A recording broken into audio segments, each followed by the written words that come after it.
ನವರಾತ್ರಿಯ 6ನೇ ದಿನ ದುರ್ಗಾದೇವಿಯನ್ನ ಕಾತ್ಯಾಯಿನಿ ಎಂದು ಪೂಜೆ ಮಾಡಲಾಗುತ್ತೆ. ಇಲ್ಲಿ ಕಾತ್ಯಾಯಿನಿ ದೇವಿ ತನ್ನ ಪ್ರೀತಿಯ ಭಕ್ತ ಋಷಿಗೋಸ್ಕರ ತಾನು ಮಗಳಾಗಿ ಹುಟ್ಟಿ ಬರ್ತಾಳೆ. ಆ ಋಷಿಯ ಹೆಸರೇ ಕಾತ್ಯಾಯನ್. ಈತ ಬಹಳಷ್ಟು ತಪಸ್ಸನ್ನ ದುರ್ಗಾ ಮಾತೆಯ ಕುರಿತು ಮಾಡ್ತಾ ಇರ್ತಾನೆ. ಹಾಗಾಗಿ ಆಕೆ ಆತನ ಪ್ರೀತಿಗೆ ಮೆಚ್ಚಿ ಆತನ ಮಗಳಾಗಿ ಹುಟ್ಟಿ ಬರ್ತಾಳೆ.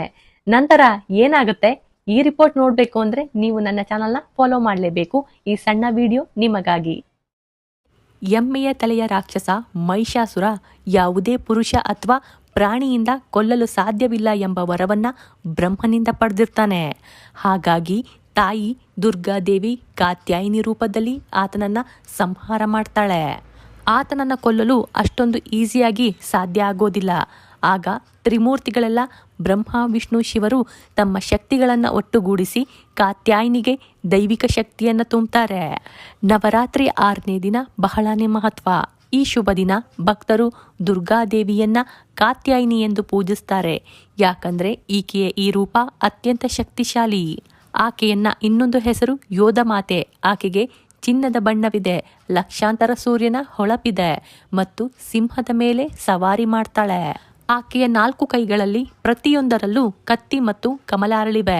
ಆದರೆ ಇತರೆ ಕೈಗಳು ಅಭಯ ಮುದ್ರೆ ಇದೆ. ಆಕೆ ಗುರುವಿನ ಆಡಳಿತಗಾರಳಾಗಿದ್ದಾಳೆ. ಜಾತಕದಲ್ಲಿ ದುರ್ಬಲ ಗುರು ಇರುವವರು ಈಕೆಯನ್ನ ಪೂಜಿಸಬೇಕಂತೆ. ಈ ಕಾತ್ಯಾಯಿನಿ ದೇವಿ ರೂಪಕ್ಕೆ ಮಹಿಷಾಸುರ ಮರ್ದಿನಿ ಎಂದು ಕರೆಯಲಾಗುತ್ತೆ. ಯಾಕಂದ್ರೆ ದೇವಿಯ ಅತ್ಯಂತ ಶಕ್ತಿಶಾಲಿ ರೂಪಗಳಲ್ಲಿ ಒಂದಾಗಿದೆ ಇದು.